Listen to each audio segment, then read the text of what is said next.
RKB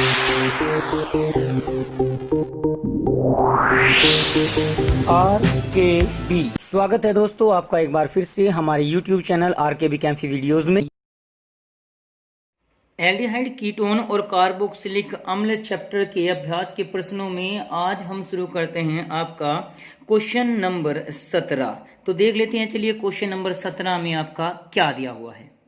question number 17 में आपको कुछ रिएक्शंस दी गई हैं जिनमें अधूरा छोड़ा गया है कुछ पोर्शन को। आपको ये रिएक्शन कंप्लीट करनी है। तो ये आप स्क्रीन पर इस क्वेश्चन को देख रहे हैं। इसमें अब हम एक एक पॉइंट करके लेकर चलते हैं जिसकी विस्तार पूर्वक व्याख्या आपके सामने प्रस्तुत की जाएगी।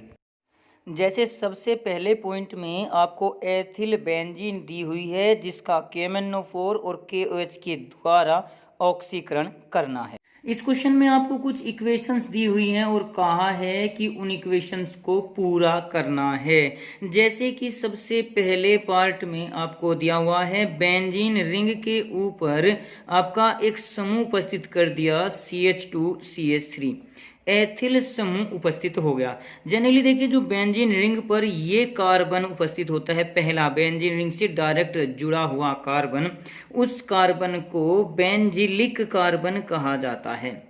बेंजिलिक कार्बन का जब हम करते हैं अक्षारीय KMnO4 द्वारा ऑक्सीकरण, KMnO4 द्वारा ऑक्सीकरण किया जाता है तो केवल ये बेंजिलिक जो कार्बन है इसी का ही ऑक्सीकरण होता है और यहाँ पर ये यौगिक प्राप्त हो जाता है C6H5COO यानी पोटेशियम बेंजोएट प्राप्त हो जाता है, जिसका अम्लीय जल गठन करने पर हमें C6H5COOH यानी बेंजोइक अम्ल प्राप्त हो जाता है। तो इस प्रकार से इस पहले पार्ट में आपको ये इक्वेशन कंप्लीट करनी थी जिसमें आपको ये संरचना दी हुई थी कि इस एथिल बेंजीन का अगर अक्षारीय KMnO4 द्वारा ऑक्सीकरण करते हैं, इसको गर्म करते हैं तो क्या बनेगा।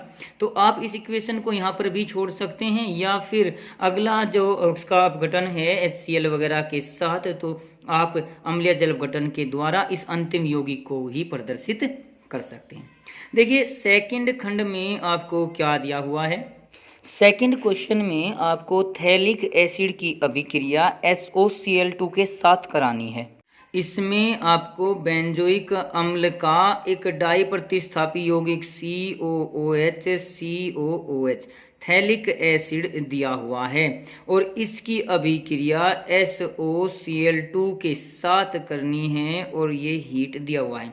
ये क्वेश्चन आपको कंप्लीट करना है। तो जैसा कि आपको थ्योरी में बताया हुआ है कि कहीं भी जब आपका COOH इस SOCl के साथ SOCl के साथ अभिक्रिया करता है, SOCl2 है सॉरी, तो इसके साथ जब अभिक्रिया करेगा तो इस प्रकार से कुछ यौगिक बन जाते हैं। एक तो बन जाएगा COCl, एक निकल जाएगा SO2, एक निकल जाएगा HCl। तो यहाँ भी देखिए COOH SOCl2 के साथ अभिक्रिया करेगा तो इस बेंजीन रिंग पर जो आपका ये COOH था इसका बन जाएगा COCl और जो दूसरा समूह आपका ये था COOH इसके जगह भी आपका COCl बन जाएगा। भाई अगर हम यहाँ पर बेंजीन रिंग के साथ केवल एक COOH रखते तो ये बेंजोइक एसिड और ये बना हुआ यौगिक बेंजोइल क्लोराइड। तो इसी प्रकार से यहाँ पर ये आपका थैलिक एसिड होता है तो ये क्या बन जाएगा आपका थैलोइल क्लोराइड PTHALOYL क्लोराइड इसका नाम बन जाएगा। थैलिक एसिड से थैलोइल क्लोराइड बन जाता है। चलिए थर्ड पार्ट में देख लेते हैं क्या दिया हुआ है। थर्ड पार्ट में आपको बेंजल्डिहाइड की अभिक्रिया सेमी कार्बेजाइड के साथ करानी है। थर्ड पार्ट में आपको दिया हुआ है C6H5CHO यानी बेंजल्डिहाइड की अभिक्रिया करानी है NH2CONHNH2 के साथ। अगर आपके याद हो तो ये सेमी कार्बेजाइड होता है, सेमी कार्बेजाइड के साथ अभिक्रिया करानी है। जब आपको थ्योरी पढ़ाई गई थी तो बताया था कि यहाँ पर प्रतिस्थापन अभिक्रिया हो जाती है, इस बेंजिल्डिहाइड का O और इसका ये H2 निकलेगा। देखिए ये CONH2 एमाइड होता है और ये NH2 हाइड्रोजीन वाला NH2 है, तो इसके इस NH2 के द्वारा प्रतिस्थापन किया जाएगा और अंतिम यौगिक बन जाएगा C6H5 CH double bond N single bond NH और उसके बाद आपका आ जाएगा CONH2। तो इस प्रकार से ये अभिक्रिया पूरी हो जाएगी। जैसे ये बेंजल्डिहाइड है तो सेमी कार्बेजाइड के साथ रिएक्शन करके ये बना देता है बेंजल्डिहाइड सेमी कार्बेजोन। तो इस प्रकार से इस अभिक्रिया को पूरा किया जा सकता है। चलिए चौथे पार्ट में देख लेते हैं आपको कौन सी इक्वेशन दी गई है। चौथे पार्ट में आपको बेंजीन से बेंजोफिनोन का निर्माण करना है और यहाँ एरो मार्क के ऊपर दूसरा कोई पदार्थ क्या आएगा उसकी जानकारी देनी है।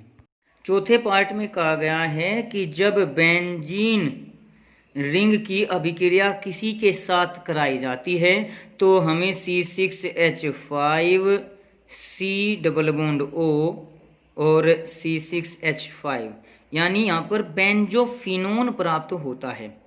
बेंजोफिनोन तो इसको किस प्रकार से प्राप्त करना है, बेंजीन से हमें केवल वो प्रदर्शित करना है। तो यहाँ पर आपको एक फ्रीडल क्राफ्ट अभिक्रिया बताई गई है। फ्रीडल क्राफ्ट अभिक्रिया में क्या होता है, अभिक्रिया कि अगर बेंजीन रिंग के साथ किसी यौगिक RCOCl की अभिक्रिया कराई जाती है इन प्रेजेंस ऑफ निर्जल AlCl3 के साथ, तो यहाँ पर बेंजीन रिंग में ये आपका COR समूह प्रतिस्थापित हो जाता है और प्लस HCl अलग निकल जाएगा।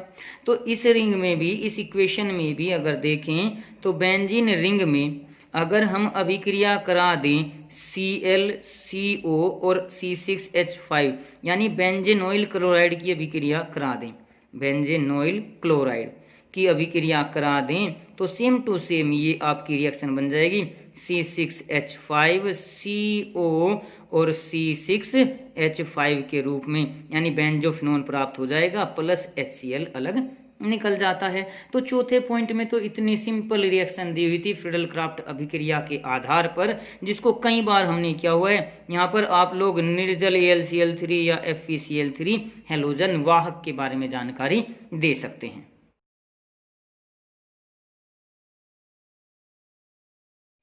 पांचवें पार्ट में आपको एक कंपाउंड दिया हुआ है 6 रिंग के साथ साइक्लिक कंपाउंड दिया हुआ है, जिसमें एक पोजीशन पर आपका डबल बॉन्ड दे दिया और इसके जस्ट अपोजिट पोजीशन पर आपका CHO समूह दिया हुआ है। तो पहले तो आप इसका नाम बनाकर देख लीजिए। तो इससे पहला कार्बन, इसे दूसरा, इसे तीसरा, इसे चौथा कार्बन अगर मान लें तो चौथे कार्बन पर आपका O आया है। CHO के मुकाबले कीटोन की प्रायोरिटी कम होती है तो इसे एज ए सब्स्टिट्यूएंट यानी प्रतिस्थापी के रूप में ले सकते हैं। इसका नाम हो जाएगा ऑक्सो, डबल बॉन्ड के लिए ऑक्सो लगाते हैं, चौथे पर है तो इसका नाम हो जाएगा 4-ऑक्सो। और साइक्लो कंपाउंड है आपका, कितने कार्बन है इसमें, 6 कार्बन, 4, 5 और 6 कार्बन उपस्थित हैं तो साइक्लो, इसके लिए लिख देंगे साइक्लो। हेक्सेन हो जाएगा, हेक्सेन, और हेक्सेन में अब CHO का कार्बन काउंट नहीं है तो इसके लिए जोड़ देंगे कार्बेल्डिहाइड, कार्बेल्डिहाइड। तो इस प्रकार से तो इस यौगिक का नाम बना सकते हैं पहले। फिर कहा है कि अगर इस पर अभिक्रिया कराई जाती है AgNH3 ट्वाइस की तो इसकी अभिक्रिया कराई जाती है। अगर आपको याद हो तो आपको बताया था कि अमोनिया में सिल्वर नाइट्रेट को टोलेंस रिएजेंट, टोलन अभिकर्मक कहा जाता है। तो यानी टोलन अभिकर्मक इस CHO समूह को COOH समूह में परिवर्तित कर देता है। और चूंकि यहाँ पर ये आयनिक अभिक्रिया है तो COO नेगेटिव के रूप में लिख देंगे, यानी आपका एक प्रकार से यौगिक बन जाएगा। कुछ इस प्रकार से इसको लेकर चल सकते हैं। ये तो डबल बॉन्ड O, कीटोन तो सेम टू सेम रह जाएगा क्योंकि कीटोन इस टोलन अभिकर्मक के साथ अभिक्रिया ही नहीं करते, जबकि जो ये CHO समूह है ये परिवर्तित हो जाएगा COO नेगेटिव के रूप में, क्योंकि यहाँ पर Ag पॉजिटिव के रूप में दिया है। अगर ये आपको OH के रूप में पूर्ण कंपाउंड देते तो हम यहाँ COOH भी लिख सकते थे। तो अब इसका नाम क्या है, देखिए ये था आपका 4-ऑक्सो साइक्लोहेक्सेन कार्बेल्डिहाइड। अब यहाँ कार्बोक्सिलिक एसिड बनता, कार्बोक्सिलिक एसिड, जिसके स्थान पर हम लिख सकते हैं कार्बोक्सिलेट, कार्बोक्सिलेट आयन लिख देंगे, यानी 4 ऑक्सो साइक्लोहेक्सेन कार्बोक्सिलेट आयन। इस प्रकार से 5वां पॉइंट पूरा हो गया।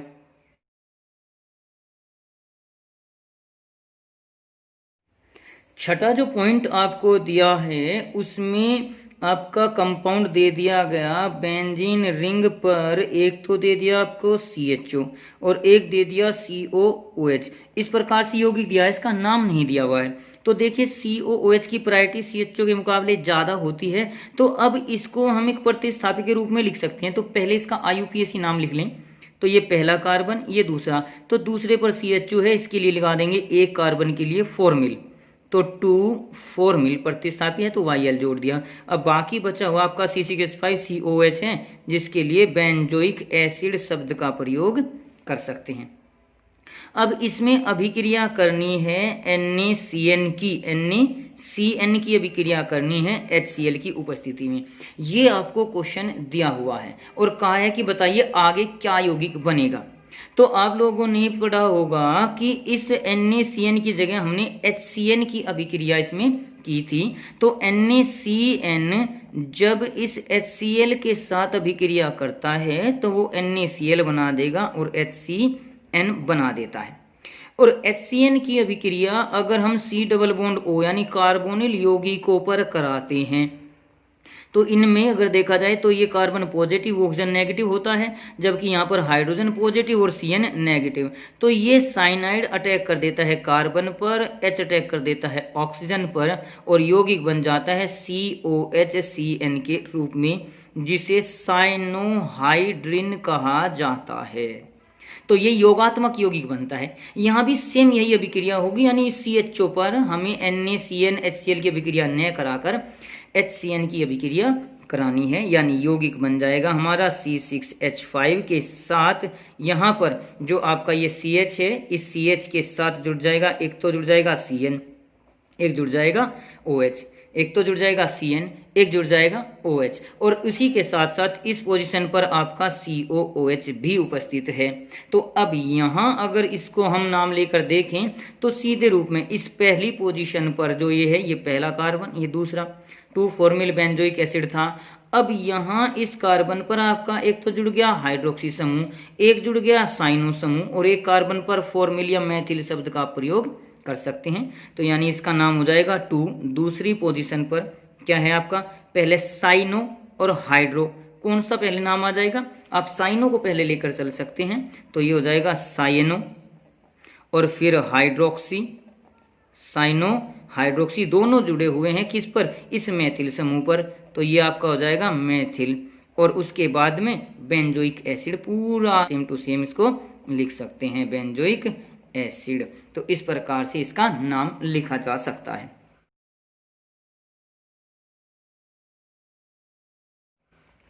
अब फिर आपका आता है क्वेश्चन नंबर 7, जो पार्ट इसमें दिया हुआ है। 7वें पार्ट में आपको दे दिया गया C6H5 CHO के साथ CH3 CH2 CHO की अभिक्रिया करनी है और ये डाइल्यूट NaOH की उपस्थिति में करनी है।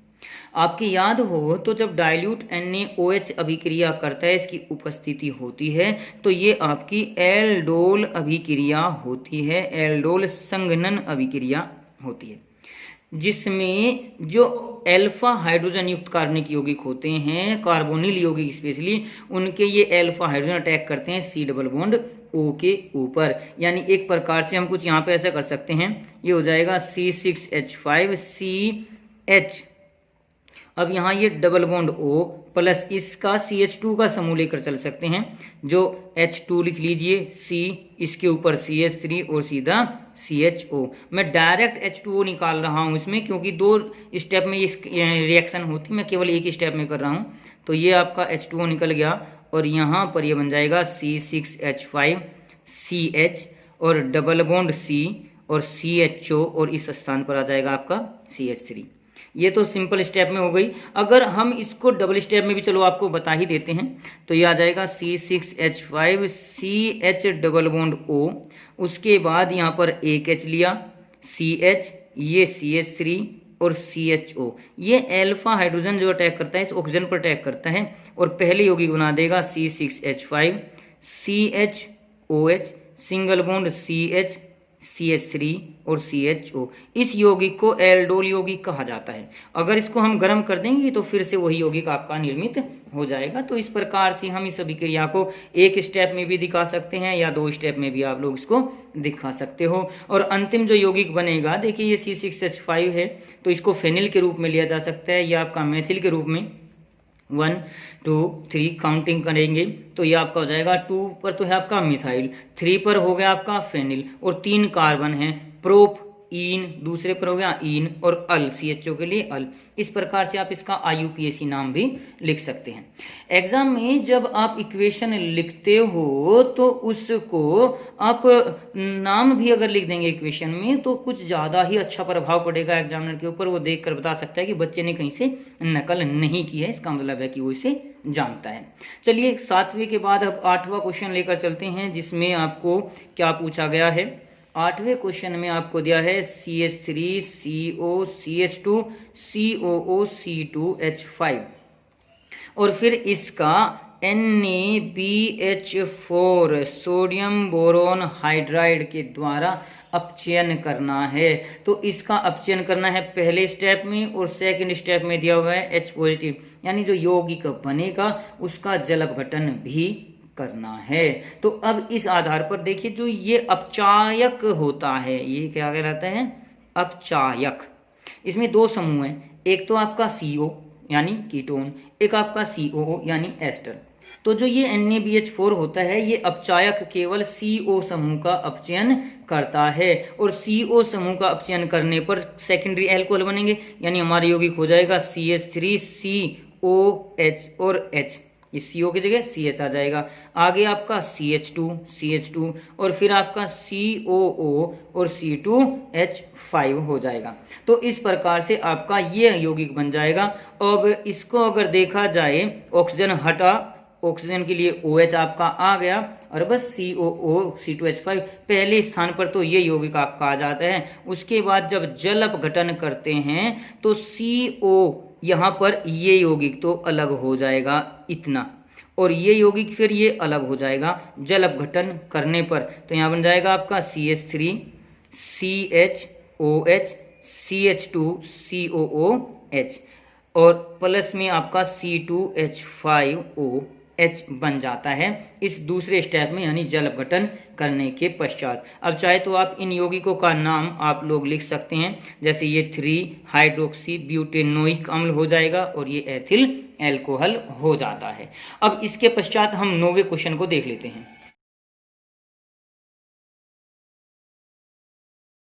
9वें पार्ट में आपको दिया गया है कि C6H12 की बजाय 11 ले दिया गया ये, और फिर इसके साथ OH जोड़ दिया, यानी साइक्लोहेक्सेनोल दे दिया, और इसका ऑक्सीकरण किया गया CrO3 और H2SO4 के द्वारा। तो इस प्रकार से ऑक्सीकरण करने पर, जैसे देखिए ये C के साथ डबल बॉन्ड के साथ, ये C के साथ आपका OH है, यानी द्वितीयक एल्कोहल है, और द्वितीयक एल्कोहल ऑक्सीकरण करने पर कीटोन दे देते हैं। तो ये साइक्लोहेक्सेनोल से साइक्लोहेक्सेनोन बन जाएगा, कीटोन साइक्लोहेक्सेनोन बन जाएगा। तो इस प्रकार से क्वेश्चन को पूरा किया जा सकता है। 10वें पार्ट में भी आपको एक साइक्लिक रिंग दी हुई है, और इसमें आपको डबल बॉन्ड CH2 दे दिया गया, और उससे कहा है कि आपको इस प्रकार का कंपाउंड सिंगल बॉन्ड CHO का निर्माण आपको करना है, यानी साइक्लोहेक्सेन कार्बेल्डिहाइड, इसका नाम हो जाएगा साइक्लोहेक्सेन कार्बेल्डिहाइड का आपको निर्माण करना है। तो इस अभिक्रिया के लिए अगर देखा जाए, आपके याद हो तो देखिए डबल बॉन्ड CH2 आपका उपस्थित है। तो इस डबल बॉन्ड का आप पहले यहाँ CHO लाना है, तो यहाँ पर OH एल्कोहल को लेकर आइए, यानी कुछ इस प्रकार की अभिक्रिया की जिससे CH2 के यहाँ आपका OH भी जुड़ जाए। तो इस पर हम जल की योग अभिक्रिया करा देते हैं। एक मार्कोनिकॉफ का नियम होता है कि जुड़ने वाले यौगिक का ऋणात्मक भाग उस कार्बन पर जाएगा जहां कम हाइड्रोजन होंगे, लेकिन यहाँ ज्यादा हाइड्रोजन है, तो यहाँ एंटी मार्कोनिकॉफ नियम लिख सकते हैं, या लिख सकते हैं THF का प्रयोग कर सकते हैं, B2H6 का प्रयोग कर सकते हैं, तो ये यौगिक बन जाएगा C6H5 C6H5 नहीं बल्कि C6H11 और CH2OH। अब इसका अगर ऑक्सीकरण कर दिया जाए तो प्राथमिक एल्कोहल से हमें एल्डिहाइड प्राप्त हो जाते हैं। ये आपका 10वां पॉइंट था। 11वें पॉइंट में क्या दिया हुआ है? 11वें पॉइंट में कुछ कंपाउंड लिया गया और उसका जो अभिक्रिया कराई गई, पहले तो ओजोन के साथ कराई गई और फिर उसके बाद Zn और H2O द्वारा उसका अपचयन कर दिया जाए तो हमें प्राप्त हो जाता है C6H10 डबल बॉन्ड O। ये यौगिक हमें प्राप्त करना है। अब इस यौगिक का निर्माण करने के लिए यहाँ कौन सा यौगिक होना चाहिए? यहाँ पर यह भी दिया है कि इसके 2 अणु प्राप्त होते हैं। तो आप लोगों को बताया था कि अगर C डबल बॉन्ड C इस प्रकार से है तो यह अभिक्रिया करने पर आपका वह सीधा C डबल बॉन्ड O प्राप्त हो जाता है। पहले ओजोनीकरण कराएं, फिर जिंक और H2O द्वारा अपचयन करा दिया जाए तो हमें इस प्रकार का यौगिक प्राप्त हो जाएगा। तो जाहिर सी बात है इस क्वेश्चन मार्क के स्थान पर आपका जो यौगिक है C6H11 10 बल्कि यहाँ पर, और ये इस प्रकार की स्ट्रक्चर आपकी होगी क्योंकि ये सेम टू सेम समूह आपके उपस्थित रह जाते हैं, तो डबल बॉन्ड O आ जाएगा इस कार्बन के स्थान पर। तो ये यौगिक आपको इस प्रकार से प्राप्त हो जाएगा। तो आज की वीडियो में हमने आपको क्वेश्चन नंबर जो 17 है उसका विस्तार पूर्वक वर्णन आपके सामने प्रस्तुत कर दिया है। इस चैप्टर में अब आपके 3 क्वेश्चन और बाकी बचे हुए हैं जिनको हम धीरे धीरे आपके सामने अगली क्रमानुसार वीडियो में प्रस्तुत कर देंगे। तो आज की वीडियो के लिए आपका धन्यवाद। आज की वीडियो में बस इतना ही। अगली वीडियो प्राप्त करने के लिए हमारे चैनल को सब्सक्राइब करें, वीडियो को लाइक करें और अगर वीडियो अच्छी लगे तो कमेंट्स करें और दोस्तों को भी शेयर करें।